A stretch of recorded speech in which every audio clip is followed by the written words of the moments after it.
برای محاسبه داروهایی که به صورت درصدی هستن مثل سولفات منیزیم 20% مثلا، در این صورت شما میتونید این درصد رو از کنار این عدد بگیرید، این صفر بذارین. 1 cc از این دارو برابر 200 میلی گرم از این دارو میشه. یا سولفات منیزیم 50%، یه مثال دیگه باز هم میتونید مثل همین درصد رو بردارید، یک صفر بذارید کنار این. 1 cc برابر با 500 میلی گرم از این دارو میشه.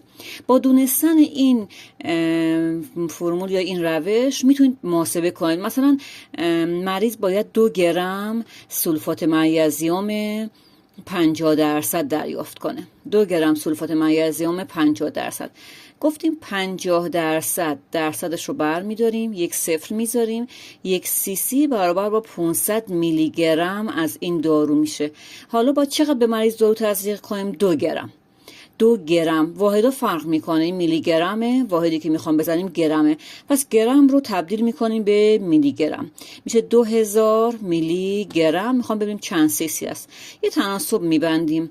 2000 تقسیم بر 500 برابر 2 تا صفر پایین میریم میشه 4.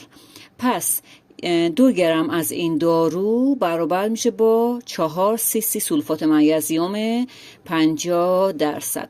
یا مثلا از سولفات منیزیم 20% میخوایم 2 گرم سولفات منیزیم 20% به مریض بدیم. 2 گرم سولفات منیزیم 20%. مثل روش بالا شما درصد رو حذف میکنید.